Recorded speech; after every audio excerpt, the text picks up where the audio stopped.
So here's the truth about your feelings.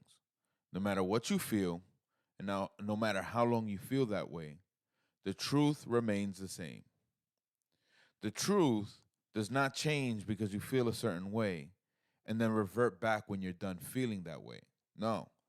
The truth is not subjected to your feelings. Now, our feelings, at least to an undisciplined mind, will determine what we remember. And it's the reason why when we're going through bad times, we tend to remember the bad things. It's like, can anything get any worse? Because you're remembering the other bad things that may have just happened, right? It's the reason why when we go through a breakup, for example, you want to go to a party to get your mind off of things. And what do you do at that party? You get drunk, you get high, and what ends up happening? You have a good time during that time. You get your mind off of what's going on. But when you're dealing with that hangover, and when you're dealing with the come down from the high, the truth is still there. And your issues are waiting for you. See, the truth is not subjected to your feelings. And our actions are determined by our beliefs. So it's the reason why every time God is doing something with his people, he tells them to remember. When Joshua was about to embark on conquering the land of Canaan, God would tell him, meditate on the book of the law day and night. Be strong and courageous and meditate on the book of the law day and night.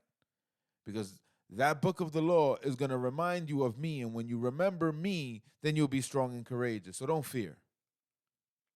It's the reason why when Jesus sat at the Last Supper with his disciples and he broke the bread in half, he told them, do this in remembrance of me.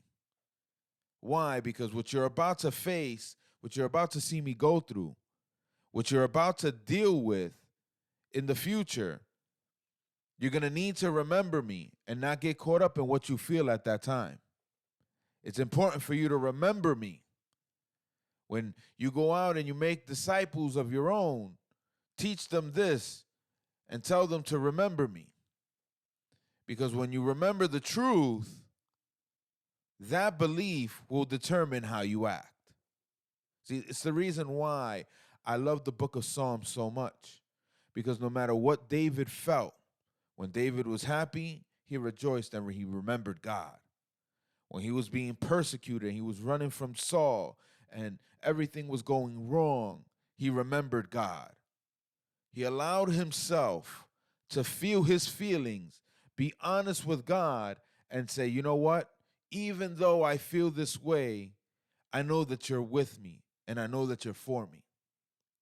Because in those cave experiences, it never changed the fact that David was anointed to be king. And in David's head, he trusted God so much that he knew God wasn't done with him yet because he was still not king. You anointed me king, and you're not a liar. You're not a man that you should lie. So I know that because I'm not king yet, you're not done with me yet. So I choose to remember. So what I tell you today is remember.